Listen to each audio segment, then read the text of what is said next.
न्याय दिलाने के लिए लड़ाई लड़ रहे हैं साथियों। और आप पेट्रोल पंप से लेकर दोनों साइडों पे रोड पे खड़े हुए हो। फिर आपसे निवेदन है, वो नरेश जी भाई साहब की कसम है, आप पंडाल में आकर विराजे। फिर आपसे निवेदन है, आग्रह। धन्यवाद साथियों। देशराज सूचना और ये राम भरोस, आप यार युवा साथी है, सबको बोलो इधर आओ, बैठो मत हो। आप टीम के सदस्य हो, अपने 10-12 लड़के लग जाओ। आप सबको नरेश भाई साहब की सौगंध है, सब इस वाले पांडाल में पहुंचे। ये वाला पांडाल बिल्कुल खाली है। दूसरी साइड पूरी प्रशासन से मैं निवेदन करता हूँ, बार बार ये शिकायत आ रही है, आप लाइनें लगा रखे, गाड़ियों के नंबर लिख लो, जल्दी गाड़ियों को जाम मत लगाओ। व्यवस्था खराब होगी तो आपकी जिम्मेदारी होगी। बार बार हम कह रहे चारों नाकों पे लाइनें लगा रखी है गाड़ियों की, गाड़ियों को जल्दी रवाना करो, जल्दी नंबर लिख के। ट्रैफिक जाम नहीं करे, वापस सभा भी खत्म होगी और वापस जाएंगे, ट्रैफिक व्यवस्था होगी तो आपकी जिम्मेदारी होगी। गाड़ियों की जरा लंबी, दोनों नाकों पे लंबी लाइन लगी हुई है। और मैं ये कहना चाहूंगा, जिनके जो भाषण अगर हो गए और मैं यूं तो भाषण होने के बाद में वो मंच से नीचे उतर कर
मिले, हम सबकी ये सोच है। और नरेश मीणा भाई साहब की रिहाई हो, हम सबकी ये मांग है। जय जवान, जय किसान, जय जय गुजर, जय जय मीणा। अरे खूब जगह पड़ी हुई है, आगे क्यों आते हो? पीछे दबा के बैठो ना, पीछे खूब जगह पड़ी हुई है, आगे क्यों आते हो? खूब जगह पड़ी हुई है, थोड़ा पीछे हट के बैठो, पीछे आराम से, खूब जगह पड़ी हुई है थोड़ा। अरे एक कुर्सियां मीडिया वालों के लिए, प्लीज अपने कोई लोग हो तो खाली कर दे। और मीडिया वाली बंधु इधर कुर्सियां हैं आपके लिए। हाँ। फतेहलाल जी एडवोकेट और साहब थोड़ा आपको जीवनी बताएंगे नरेश जी भाई साहब हाँ। की। अब मैं भाई साहब फतेहलाल जी को, फतेहराम जी को निवेदन करूं कि ये सारी जीवनी उनके ऊपर प्रकाश डाले।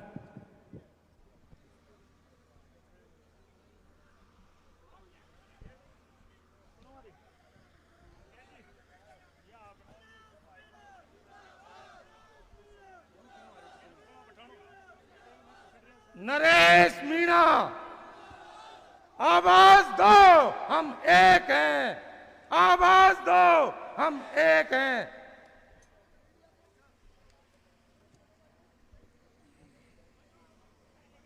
आदरणीय साथियों, मैं भाई नरेश के बारे में और उसके जीवन परिचय के बारे में संक्षिप्त में जो जानकारी देना चाह रहा था, निश्चित रूप से बहुत महत्वपूर्ण है। जो तथाकथित आरोप भाई नरेश पर बिना वजह तुच्छ स्वार्थों के लिए लगाए जाते रहे हैं, आज उसका खंडन निश्चित रूप से हमारे सामने बैठा है, खड़ा है। और उसका व्यक्तित्व, उसका जो उज्जवल भविष्य है, वो हमारे सामने है। हम उसके साथ हैं। हम नरेश के साथ में मीना छात्रावास एवं अध्ययन केंद्र में जब रहे थे, उस दौरान नरेश वहाँ अध्ययन के लिए आया था और वहाँ से महासचिव पद के लिए राजस्थान विश्वविद्यालय में उसने पहली बार कंटेस्ट किया, दूसरी बार में वो विजयी रहा और वहाँ से उसकी राजनीति का अध्याय शुरू हुआ। उसके बाद से लगातार उसको कहीं न कहीं विचार और विचारधारा के साथ तालमेल नहीं बैठने के कारण हर बार उसको ठगा गया। कारण सिर्फ इतना था कि नरेश निस्वार्थ भाव से गरीब तबके के लिए काम करना चाहता था, जो शायद उस दौर की राजनीति में स्वीकार्य नहीं था। और यही कारण है कि वो हमेशा जब भी टिकट की दौड़ में होता है, सारे सर्वे से लेकर के हर जगह उसका नाम आगे होता है, लेकिन जिस दिन टिकट का निश्चय होता है, बंटवारा होता है, उसको हमेशा की तरह ठगा सा महसूस करना पड़ता है और उसे वंचित कर दिया जाता है। यही कारण था कि छबड़ा से उसकी जो यात्रा थी बहुत ही सुखद मोड़ पे और अच्छी चल रही थी, लेकिन वहां भी टिकट से वंचित किया। उसके बावजूद उसने 40,000 से अधिक मत प्राप्त किए।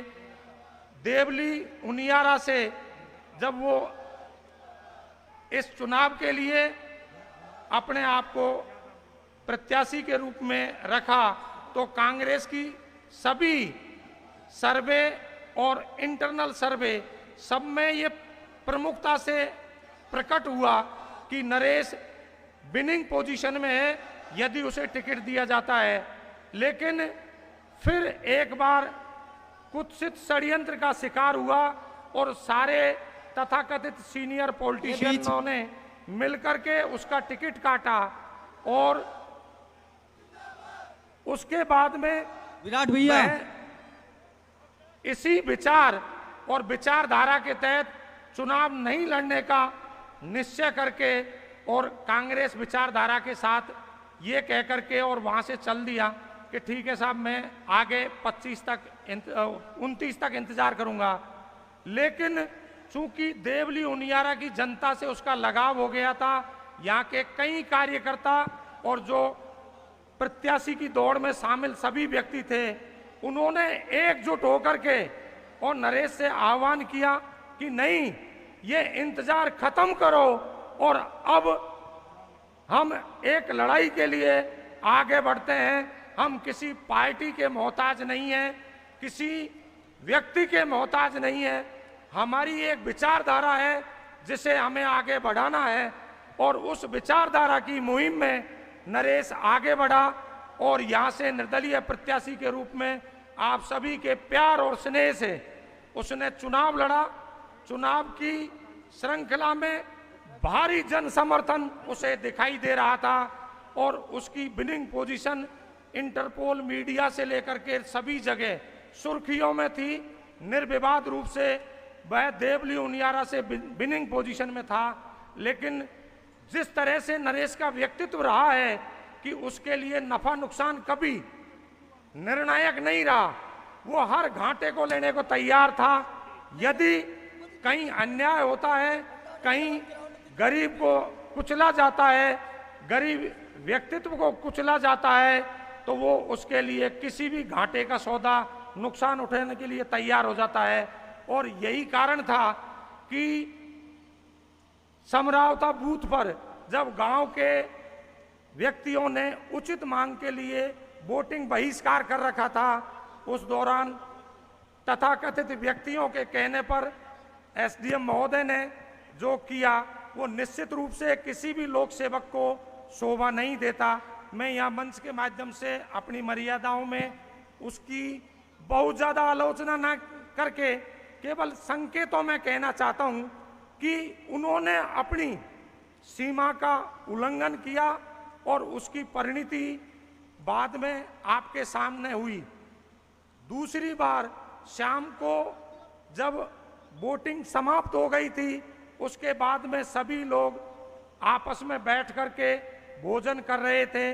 उसके बाद में तथाकथित लोगों के इशारे पर जो प्रशासन ने उस षड्यंत्र किया, जो षड्यंत्र समरावता गांव और वहां के लोगों को झेलना पड़ा, निश्चित रूप से बर्बरता की पराकाष्ठा है। मैंने मेरे जीवन में ऐसा बर्बरता प्रशासन के द्वारा नहीं देखी। ये शासन नहीं कुशासन है। लेकिन वहां जो व्यक्ति थे उन्हें निश्चित रूप से उस तथाकथित व्यक्ति के आदेश मानने से पहले अपने अंतर्मन को टटोलना चाहिए था, अपने अंतर्मन की आवाज सुननी चाहिए थी और इस तरह की बर्बरतापूर्ण कार्रवाई नहीं करनी चाहिए थी। उसी की परिणति हुई। अनेक ये सभा स्थल पे सभी बैठ जाएं और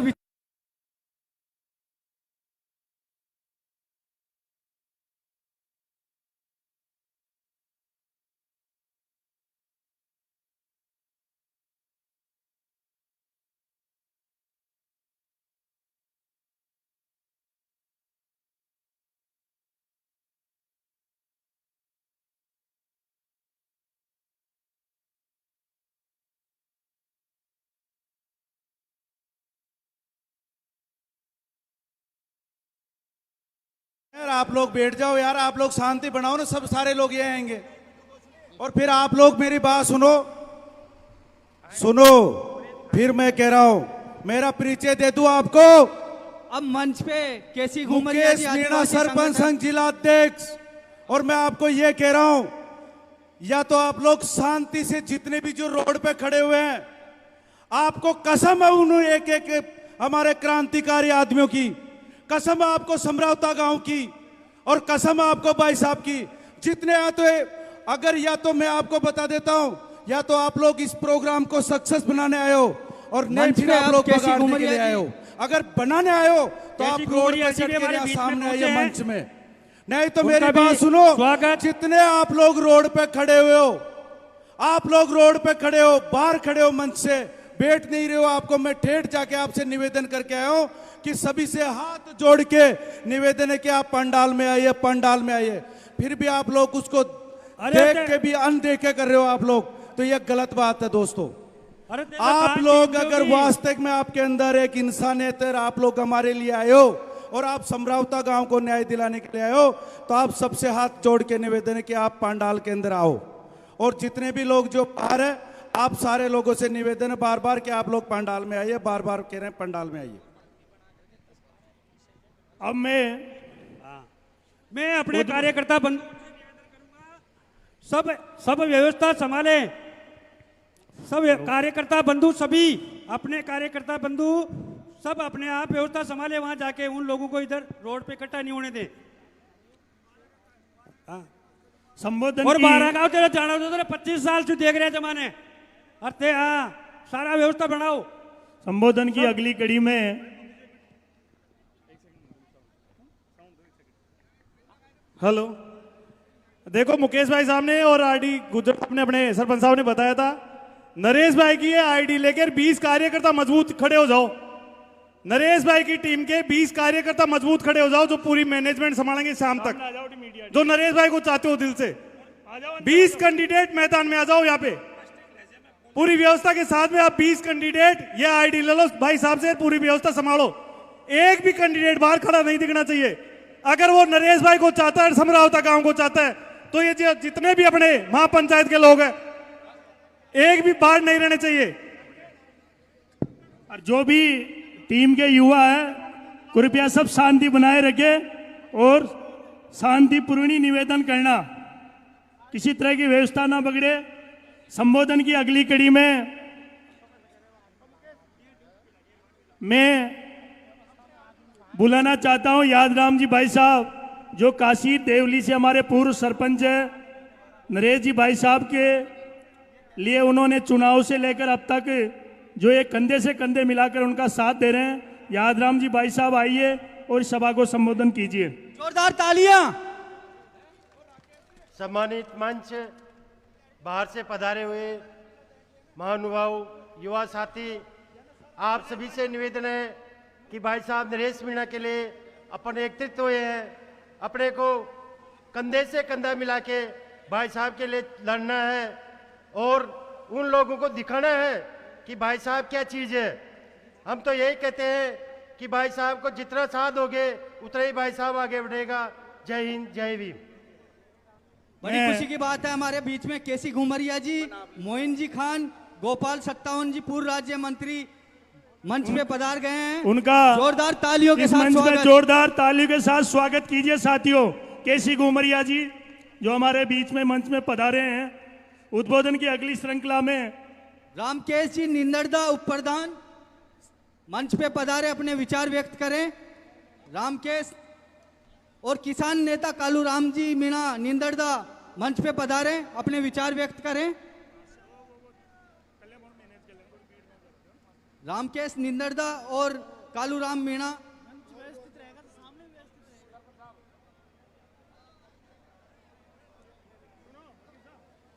ओम प्रकाश मीणा चील गाड़ी रेस्टोरेंट जयपुर से अब मंच पे आए, अपने विचार व्यक्त करें। ओम प्रकाश मीणा, कालूराम जी हमारे बीच में विचार व्यक्त करेंगे। आप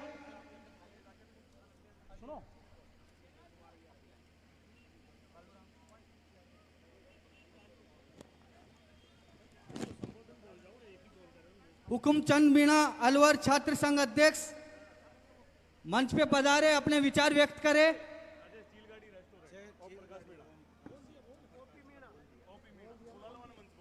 ओम प्रकाश जी मीणा चील गाड़ी रेस्टोरेंट मंच पे पधारे, अपने विचार व्यक्त करें।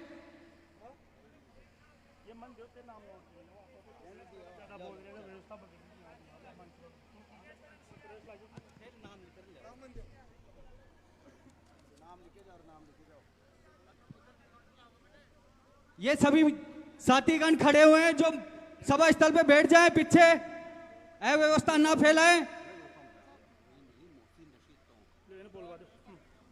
मंच पे मोहसिन रशीद जी टोंक पधार चुके हैं। एक बार सभी भाई मेरे साथ एक जयकारा लगाएंगे।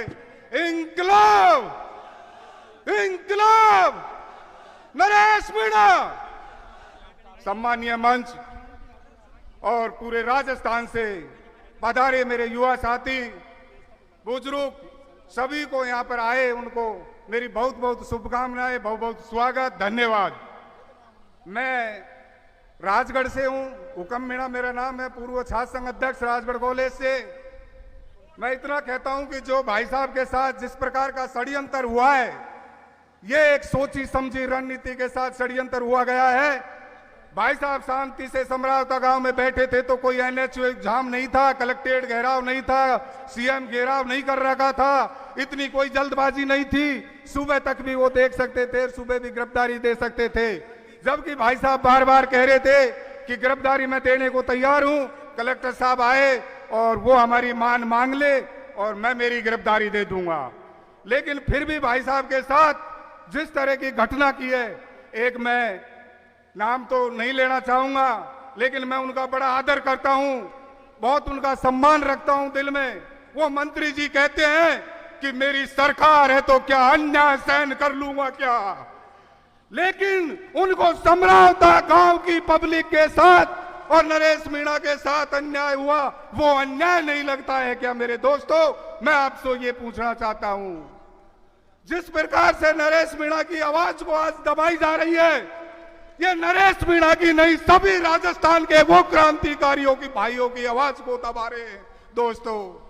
तो आप सब लोग यहाँ पधारे नरेश मीणा को मजबूत करने के लिए, इसके लिए मैं आपको बहुत बहुत धन्यवाद देना चाहता हूँ। लेकिन अंत में मैं एक बात कहता हूँ कि आप लोग पधारे हो या व्यवस्था आपकी है, आपको बनाई रखनी है। इस तरह का उड़दंगबाजी रोड पे खड़ा होना, ऐसा नाटक नहीं करोगे, अपना गलत मैसेज जाएगा दोस्तों अगर ऐसा करोगे तो। अगर आप भाई साहब को चाहते हो तो इस व्यवस्था को बनाने की जिम्मेदारी आप लोगों की है, आप लोगों की है। और मैं इस कमेटी से और जो नेता हमारे बीच में आए, वो आज हमारे नेता हैं, जो हमारे बीच में नहीं है वो हमारे नेता नहीं है दोस्तों, वो नेता नहीं है हमारा। आज इस महासभा का नेतृत्व कर रहे मुकेश भाई, गुंजल साहब और भी काफी नेता हैं, वो नेतृत्व दे रहे। लेकिन मैं आपको मुकेश भाई ये विश्वास दिलाता हूं, आज इस सभा से आप ऐलान करो, हम ईंट से ईंट बचा डालेंगे राजस्थान की, और उन चिंगारियों से पूरा राजस्थान को जाम कर देंगे भाई साहब के लिए। अगर हमारी जान भी देनी पड़ी तो हम जान से भी पीछे नहीं हटेंगे दोस्तों। अपनी जान भी देने के लिए तैयार रहेंगे नरेश भाई साहब के लिए। जिस प्रकार का जो अन्याय किया है ये गूंगी बहरी सरकार को आज ये मैसेज जाना चाहिए, बार बार सभा करके हमको गुमराह नहीं किया जाए। जो फैसला लेना है उसको आज लेना है, इसी वक्त लेना है, इसी मंच से लेना है दोस्तों। अब मैं ज्यादा नहीं बोलूंगा क्योंकि बहुत वक्ता बैठे, प्रवक्ता बैठे, लेकिन मैं नेता प्रवक्ता कमेटी से इतना निवेदन पुनः करके जा रहा हूं कि जो भी फैसला लेना है दोस्तों आज लेना है, इसी वक्त लेना है, इसी मंच से लेना है। आप एक बार आह्वान करके देखो, हम हमारी जान की बाजी लगा देंगे। राम राम साथियों। उद्बोधन की अगली श्रृंखला में आज की इस सभा में पधारे हुए मेरे पिता तुल्य समान बुजुर्गों, मेरे नौजवान युवा साथियों, ये समय आप देख रहे हो, आपकी नजरों में एक समरावता गांव और नरेश भाई दिख रहा है, लेकिन इस सरकार की चाल को देखिए।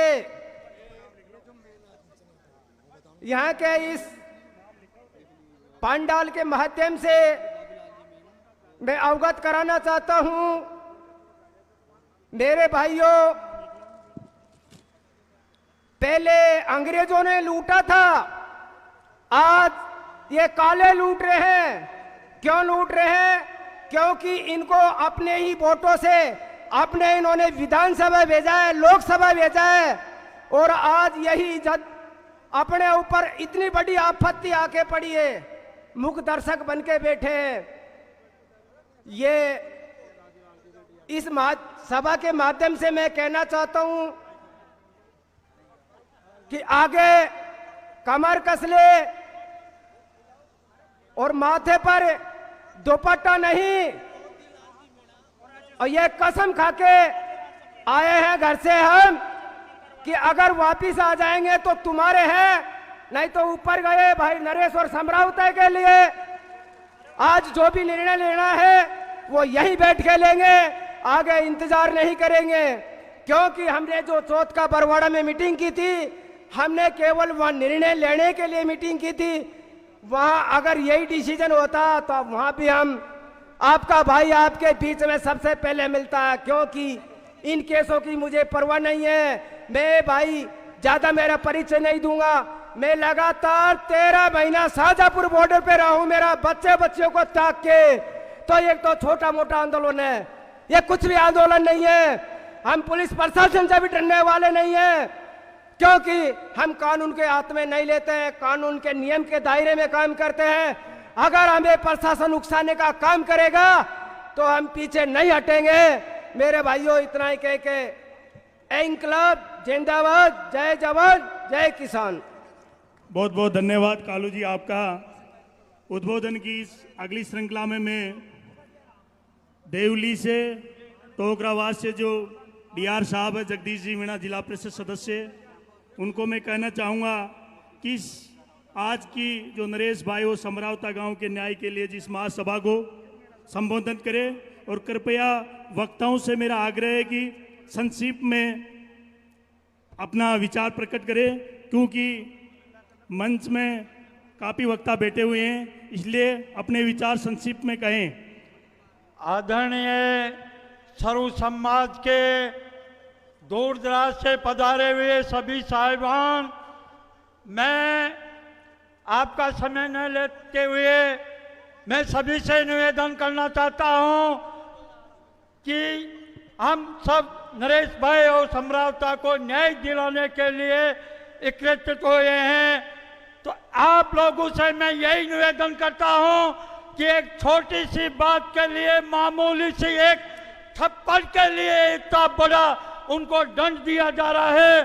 तो मैं निवेदन करता हूं, आप एकता रखते हो, कानून पब्लिक बनाती है, आप में एकता है, आप संघर्ष करोगे तो मैं सभी से निवेदन करूंगा कि आप एकता के साथ में ये जरूर दिखाना चाहिए ताकि नरेश भाई को और सम्रावता को न्याय मिलेगा। मैं इतनी कह करके मेरा उद्बोधन की अगली श्रृंखला में दूनी मीणा समाज के अध्यक्ष भाई राजूलाल जी मीणा को मैं आग्रह करता हूं कि संक्षिप्त में अपना विचार व्यक्त करें। राजूलाल जी मीणा दूनी से। सबसे पहले मैं एक चीज बुलाऊंगा और आप सबको बोलनी है, जय नरेश भैया की, जय छोटे सरोवर की। साथियों, मेरे स्टेज पे जो विराजमान सभी सर्व समाज के नेतागण और मेरे सर्व समाज के भाई और बहनों, मैं आपसे एक बात कहना चाहता हूं। अरे हमारे भाई ने ऐसा क्या गुनाह कर दिया जो ये गूंगी बहरी सरकार भाई को जेल में डाल रखा है? अरे उस एसडीएम को जिन्हें कुछ नहीं कहा जो हमारी बहनें जिसको स्वतंत्रता अधिकार हो तो भी तानाशाही सरकार के जैसे और अंग्रेजों के जैसे उन्होंने वोट दिलाया, उनको इन्होंने अंदर नहीं किया और हमारे भाई को अंदर कर दिया। और हमारे निर्दोष लोग समरावता में जिनकी सियासत जलियांवाला बाग में से दर्ज किया, मैं आपको कहना चाहता हूं दोस्तों, आज हम ज्यादा नहीं बोल के मैं ये कहूंगा कि आज सब यहां पधारे हो तो मेरा एक सबसे एक अनुरोध और निवेदन है कि आज इस पाउंडरा से अपन एक संकल्प लेके जाएंगे और वह संकल्प होगा भाई नरेश के लिए जान देने के लिए सर्व समाज हम सड़कों पे आना पड़ेगा। जब ये राजस्थान की गूंगी बहरी सरकार हमारी बात सुनेगी, अन्यथा ये सुनने वाली नहीं है। मैं आपसे एक निवेदन कर रहा हूं और हम सब साथ रहेंगे। जय नरेश भैया की। Thank you. मैं अपना संबोधन समाप्त करता हूं क्यों आगे बहुत वक्ता है और ज्यादा समय न लेके। धन्यवाद दोस्तों। कृपया मेरे बड़े बुजुर्गों से, मेरे युवा साथी से मैं आग्रह और निवेदन करना चाहता हूं कि बबूल की साइड और रोड की दोनों साइड जो हमारे युवा साथी खड़े हुए हैं, साथियों आपसे फिर निवेदन है, आपसे आग्रह विनती है, पांडाल खाली है, कृपया आप अंदर आके विराजे, अपनी व्यवस्था खराब ना करें। आपको नरेश जी भाई साहब की कसम, अगर अपनी व्यवस्था खराब करेंगे तो ये कार्यक्रम हम का नहीं, नरेश भाई साहब का नहीं, आप सबका एक कार्यक्रम है। आप व्यवस्थित रूप से पांडाल में बैठकर वक्ताओं के विचार सुनो साथियों। अगर फिर भी आप नहीं मानते हो तो मुकेश जी जिलाध्यक्ष और मैं खुद जो देवली सरपंच संघ अध्यक्ष हूँ चौथपन मीना, आपके एक एक करके ढोक दे लेते हैं और तो क्या करें। इसके अलावा हमारे पास कुछ नहीं है साथियों, पूरा पांडाल खाली है। आप अंदर आइए, अंदर विराजे। इस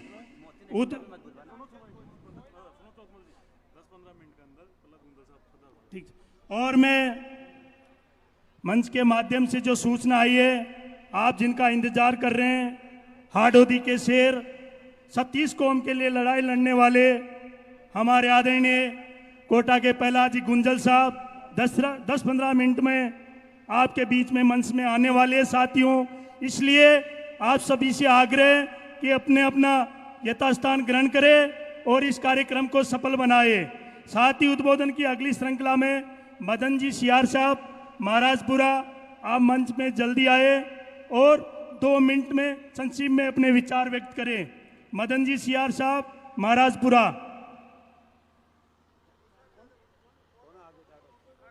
इनके अलावा मोती जी सरपंच साहब जड़ावता, अजय जी वकील साहब बलरिया, अगर यहां हो तो मंच में संबोधन के लिए पधारे। आइए सर जल्दी।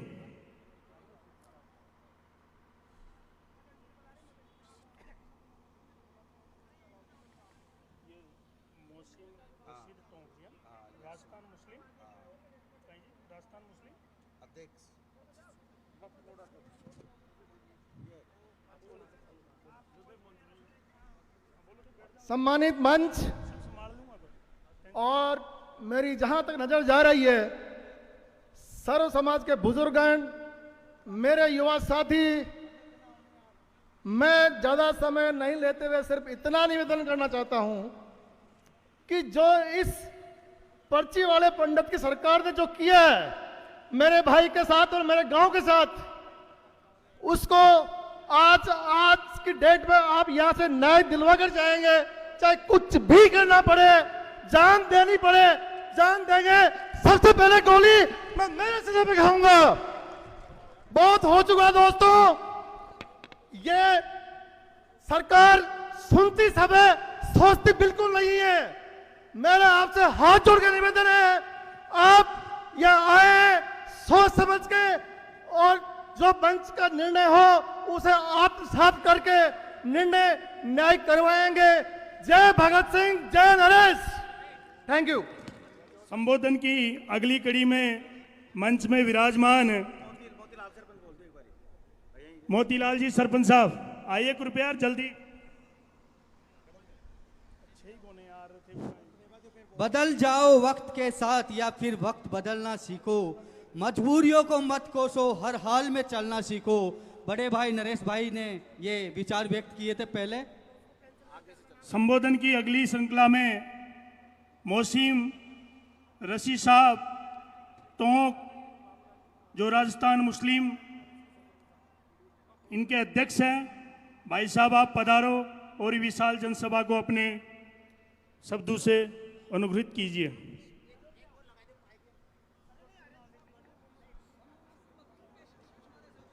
जय हिंद। मैं आप लोगों के बीच आया हूं और इस बात की मिसाल पेश करने आया हूं कि ये जो मामला चल रहा है, ये जो आंदोलन चल रहा है, ये किसी एक जाति, किसी एक धर्म का नहीं है।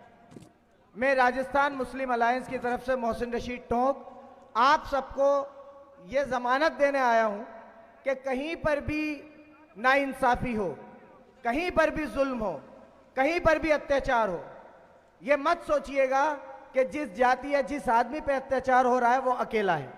हम आपके साथ कंधे से कंधा मिला के खड़े हैं। अगर आपको जरूरत पड़ेगी तो पहली लाठी आप नहीं, पहली लाठी मोहसिन रशीद टोंक खाएगा, इस बात का यकीन रखिएगा।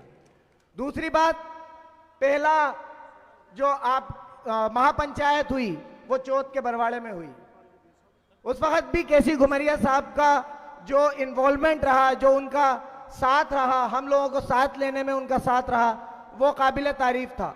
दूसरी महापंचायत यहां हो रही है।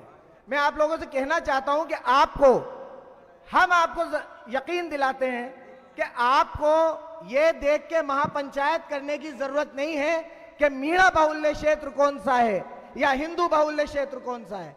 मैं यकीन दिलाता हूं आपको कि अगली महापंचायत आप टोंक में कीजिए, केसी घुमरिया जी वहां मौजूद होंगे, आपसे ज्यादा तादाद इंशाल्लाह टोंक के मुसलमानों की वहां पर होगी इस अत्याचार के खिलाफ, इस बात की यकीन रखिए।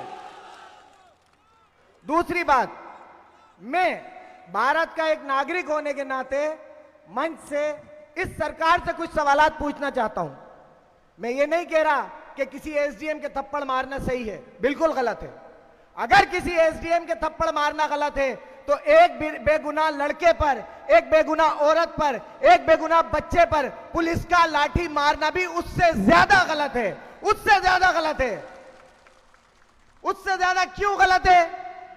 क्योंकि एक आदमी जो पढ़ा लिखा नहीं है या एक आदमी जो इलेक्शन लड़ रहा है, जो सरकारी नौकरी में नहीं है, अगर उससे आवेश में आके कोई गलती हो जाती है तो हम मान सकते हैं कि ये उस पद पे नहीं है, उस गरिमा में नहीं है, ये इलेक्शन लड़ा है, उससे गलती हो गई। लेकिन दूसरा व्यक्ति जो राजस्थान पुलिस की वर्दी पहने हुए है, दूसरा व्यक्ति जिसने शपथ उठाई है कि मैं कानून की रक्षा करूंगा, वही व्यक्ति अगर निहत्ते मासूम औरतों पे, बच्चों पे, लड़कों पे लाठियां चलाता है, वो कैसे कबूल किया जा सकता है? सबसे बड़ा दोषी जो है वो आदमी है जिसने पुलिस की वर्दी पहन के, जिसने शपथ खा के उन बेगुनाह माओ, बहनों और बच्चों के ऊपर लाठियां चलाई। मैं आप सबसे कहना चाहता हूं, नरेश मीणा जैसे आदमी को बर्बाद मत होने दीजिएगा। हम आज आंख उठा के देखते हैं तो मुसलमानों में एक मिसाल नहीं मिलती जो इतना हिम्मती आदमी हो, जो अपनी कौम के लिए खड़ा हो जाए। बड़ी मुश्किल से ऐसे लोग सामने आते हैं, बड़ी मुश्किल से केसी घुमरिया साहब जैसे लोग सामने आते हैं जो अपनी सब कुछ चीजें छोड़ के आज अपने समाज के लिए खड़े हुए हैं। इन लोगों का कंधे से कंधा मिला के साथ दीजिए, आपका साथ इन सबकी ताकत होगी। और घबराइए मत।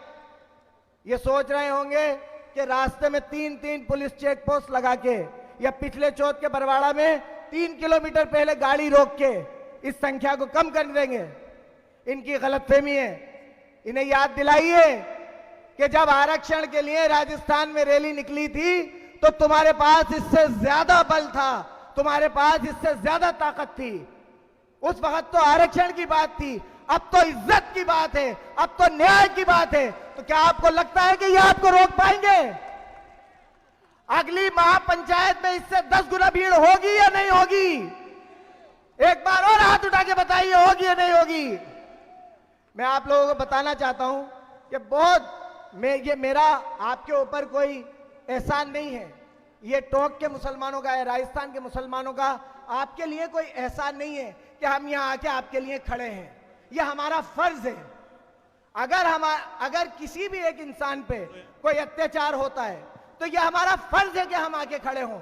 और ये हम आपके शुक्रगुजार हैं कि हमारे इस फर्ज को अदा करने के लिए आपने हमें मौका दिया कि कल को जब आने वाली नस्लें हमसे पूछेंगी कि जब समरावता में अत्याचार हो रहा था तो तुम क्या कर रहे थे, तो हम बता सकें कि राजस्थान के सर्व समाज ने, मीणा समाज ने, केसी कुमरिया जी ने हमें वो जगह दी थी जहां पर हम इस अत्याचार के खिलाफ लड़ सके थे। मैं बहुत बहुत शुक्रगुजार हूं आप सबका। एक बात और, मैं अपने संबोधन में कोई नारे नहीं लगाता, बस एक नारा आपसे लगवाने के लिए आया हूं, एक बात आप तक पहुंचाने के लिए आया हूं। मेरे अगर आप लोगों ने वीडियोस भी देखे होंगे तो उसमें भी देखा होगा, मैं एक ही बात कहता हूं कि मैं था का और थे मां का। बस यही पैगाम, यही संदेश मैं अपने दिल से आप तक पहुंचाना चाहता हूं। मैं जोर से कहूंगा मैं था का, आप मुझे एहसास दिलाइएगा कि हाँ मैं ये मानूं कि थे मां का। मैं था का, मैं था का, मैं था का। बहुत बहुत शुक्रिया, बहुत शुक्रिया। उद्बोधन की अगली श्रृंखला में मैं ललित जी सैनी माली साहब, जो युवा सवाई माधोपुर के हमारे जिला अध्यक्ष जी है, कृपया आप मंच पे आए और संक्षिप्त में अपने विचार व्यक्त कीजिए। बिल्कुल शॉर्ट में सर, क्योंकि वक्ताओं की लाइन काफ़ी लंबी है, इसलिए अपने विचार संक्षिप्त में व्यक्त कीजिए।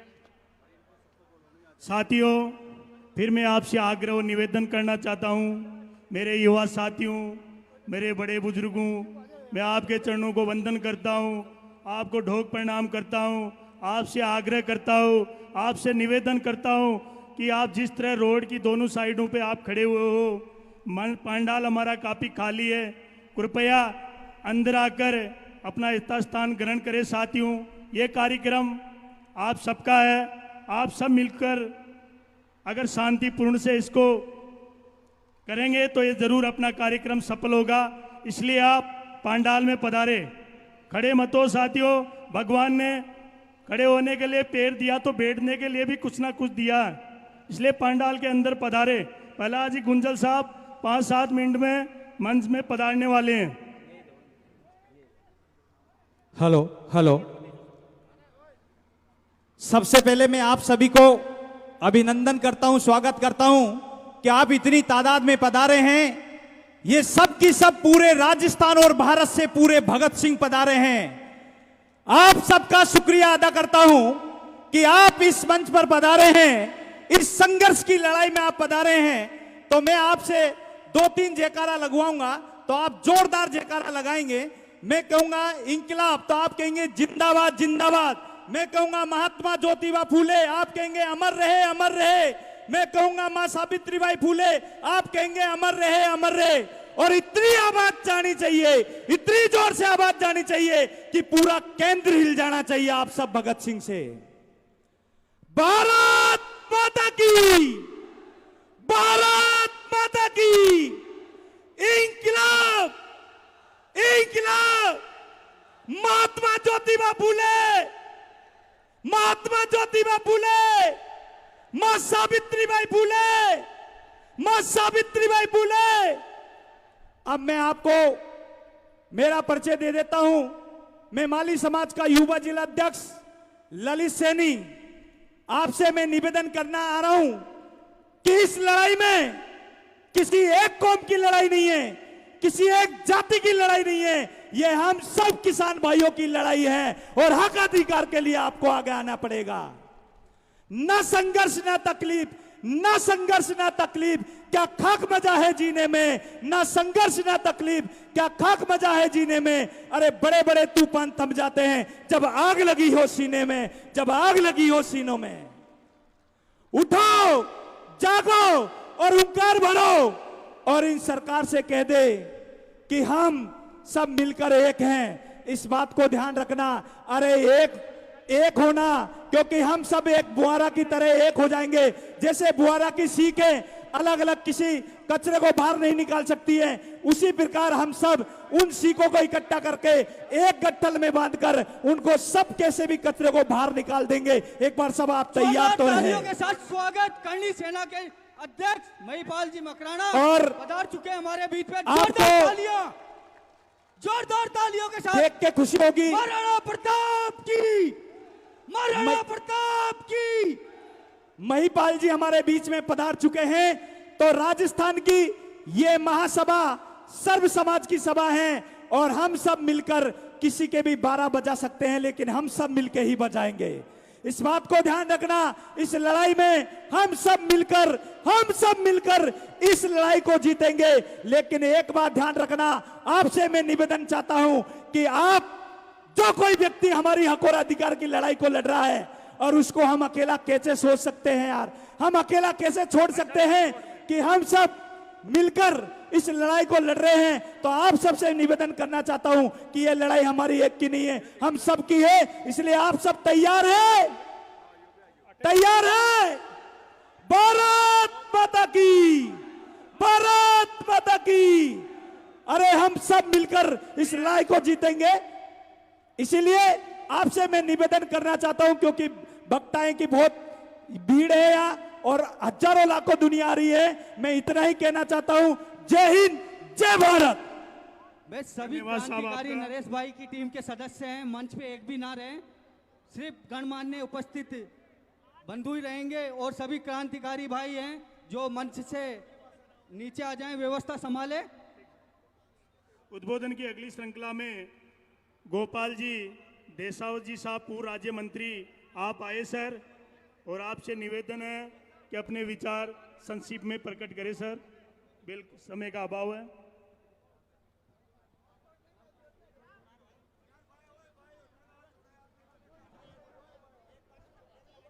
ये सभी भाई जो भी सभा बैरिकेड्स के अंदर हैं, इधर सभा स्थल पे बैठे।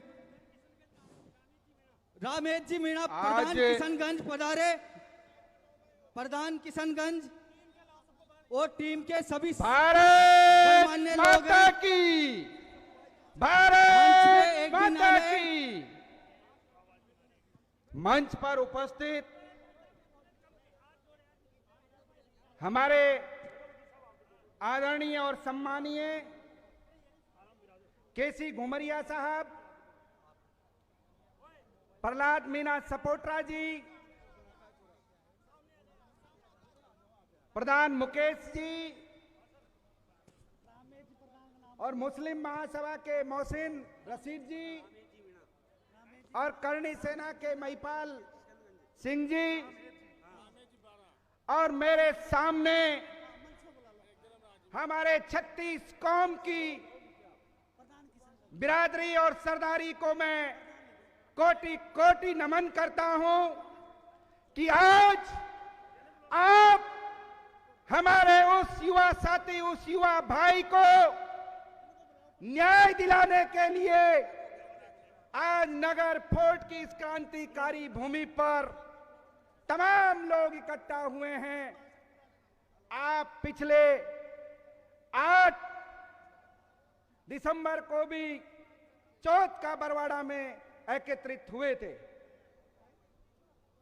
और यही मंच सजा था और उस दिन भी यह बात उठी थी कि समरावता के निर्दोष लोगों को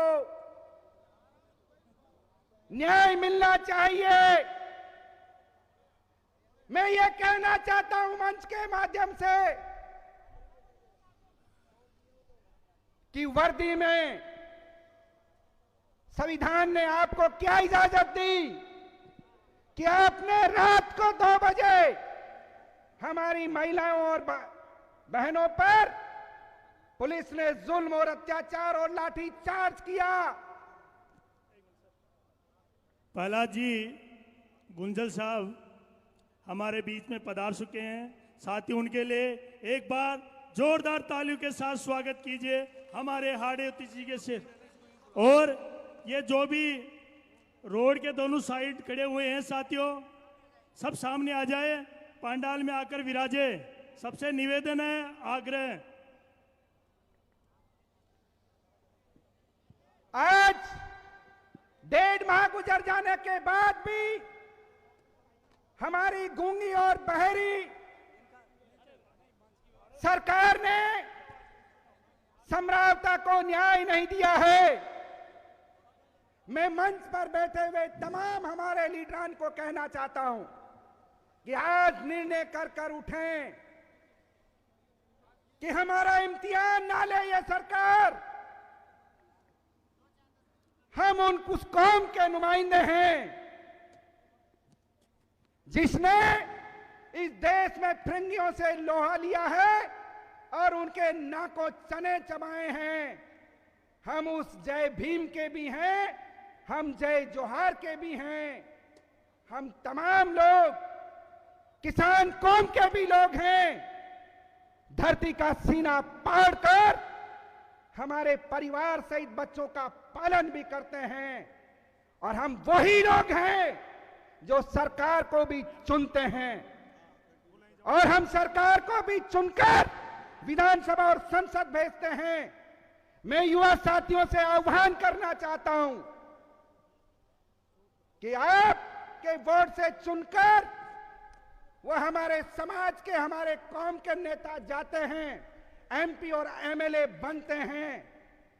वो किसी भी राजनीतिक दल की विचारधारा से हो, लेकिन आज आपके इस मंच पर नजर नहीं आते हैं।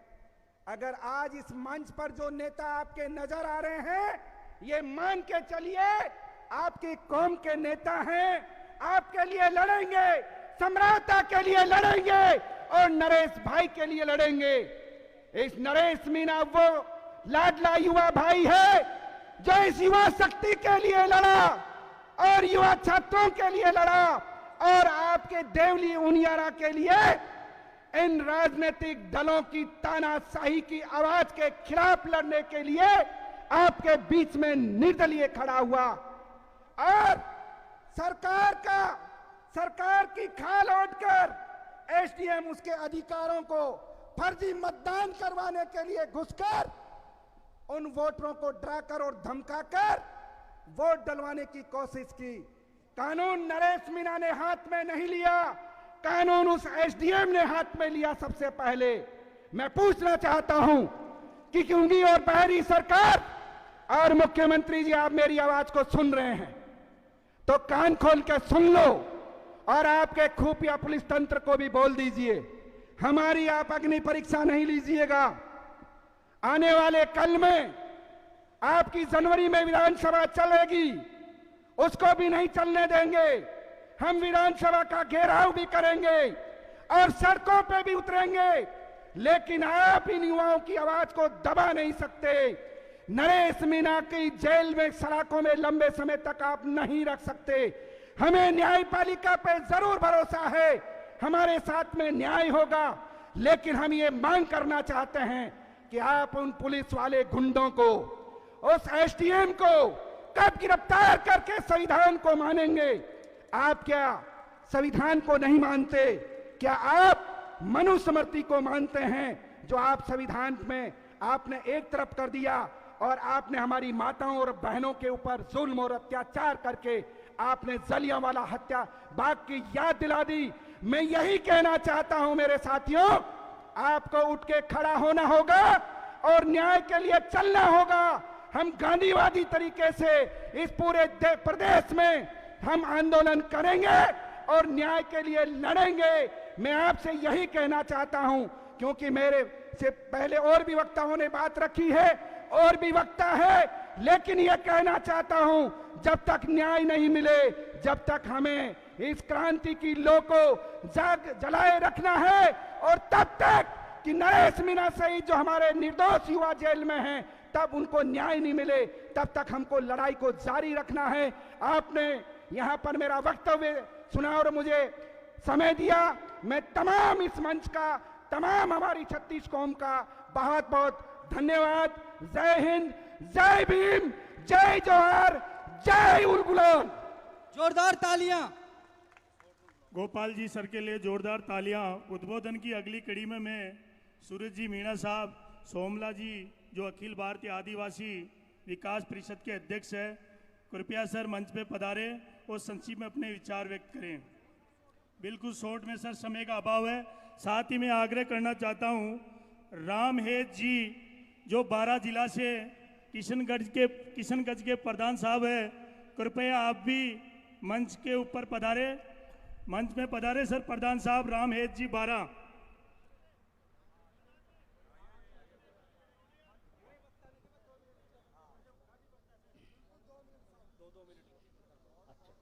सम्मानीय मंच पदासीन मेरे सर्व समाज के पदाधिकारीगण और सम्मानीय मेरे बड़े बुजुर्ग, युवा साथी, माताएं, बहनों, तमाम राजस्थान से हर जिले से आए हुए कई संगठनों के अध्यक्ष, ब्लॉक अध्यक्ष और सर्व समाज के सभी पंच पटल, यही मीटिंग कुछ दिनों पहले बरवाड़ा, चौथ का बरवाड़ा में महासभा हुई थी, और उसके बाद जो समरावता की घटना है, जो अन्याय है, नरेश जी मीणा के साथ जो अन्याय हुआ, वहाँ के ग्रामीणों के साथ अन्याय हो, किसी से छुपा नहीं है। अब उसका तो आपको सब घटना को सारा मालूम है, लेकिन मैं आप लोगों से यही निवेदन करता हूँ कि सम्मानित मंच और आप लोग सब पंच पटेल जो आज इस महासभा की रूपरेखा बनाएंगे और इनका जैसा आदेश होगा, उन आदेशों पे रात और दिन अपन को उन नियम और पच्चीनों पे चलना है। अब ये लड़ाई समाप्त नहीं होनी चाहिए, आगे बढ़ आज की पार लड़ाई लड़नी है। जब तक न्याय नहीं मिलता, इस गूंगी बैली सरकार ने आज तक 1% भी इस विषय में नहीं सोचे। दो इनके मंत्री, कैबिनेट मंत्री आ गए, झूठा आश्वासन देके चले गए, आज तक इन्होंने कोई नहीं किया। तो मेरा तो यही कहना है कि अभी जो महापंचायत ने जो निर्देश दे, उन आदेश निर्देशों पे आप हम सबको कंधे से कंधा मिलाकर और आगे बढ़ना है, रुकना नहीं है। इंकलाब, इंकलाब, बस यही कह के मैं अपना इस महासभा को संबोधित करने के लिए मैं हमारे साथी नेमीचंद जी भाई साहब जो हमारे प्रदेश सरपंच संघ के कार्यवाहक अध्यक्ष है, सर आप मंच में पधारे, अपने विचार व्यक्त करें संक्षिप्त में। नेमीचंद जी भाई साहब। जोरदार तालियों के साथ में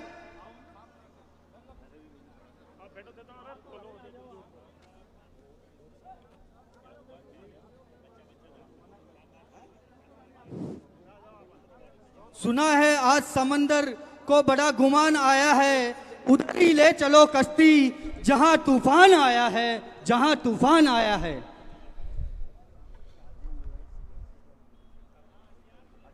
इनकलाब, आवाज नहीं आई, आपकी आवाज इस गूंगी बहरी सरकार तक पहुंचनी चाहिए अगर आपको न्याय चाहिए तो।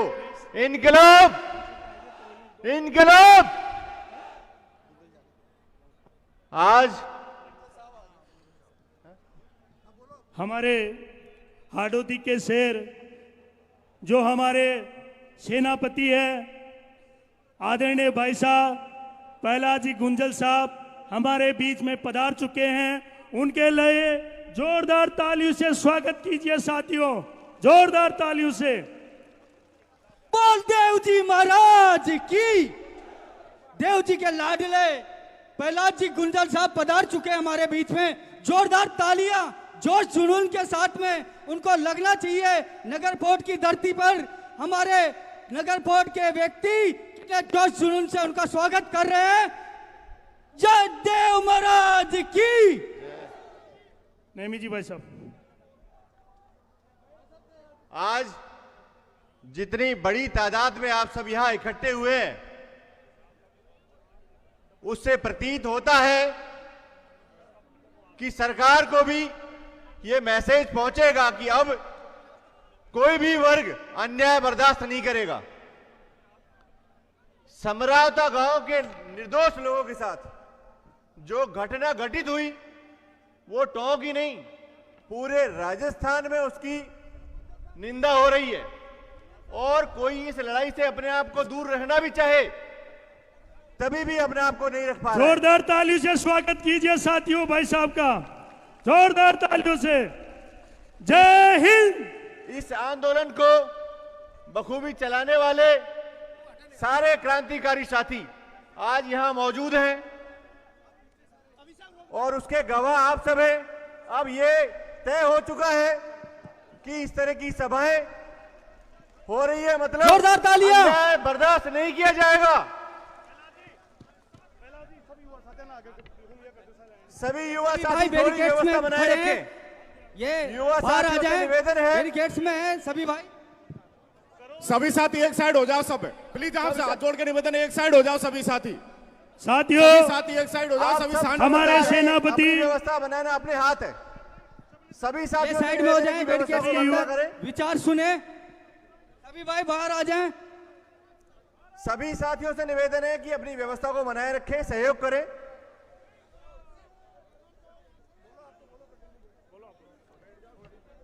साथियों, मैं आप सबसे निवेदन करना चाहता हूं कि आप सब प्रहलाद गुंजल जिंदाबाद, प्रहलाद गुंजल जिंदाबाद, प्रहलाद गुंजल जिंदाबाद। गुंजल साहब तुम संघर्ष करो, गुंजल साहब तुम संघर्ष करो। इसरार भाई जहां कहीं भी हो मंच पे आए।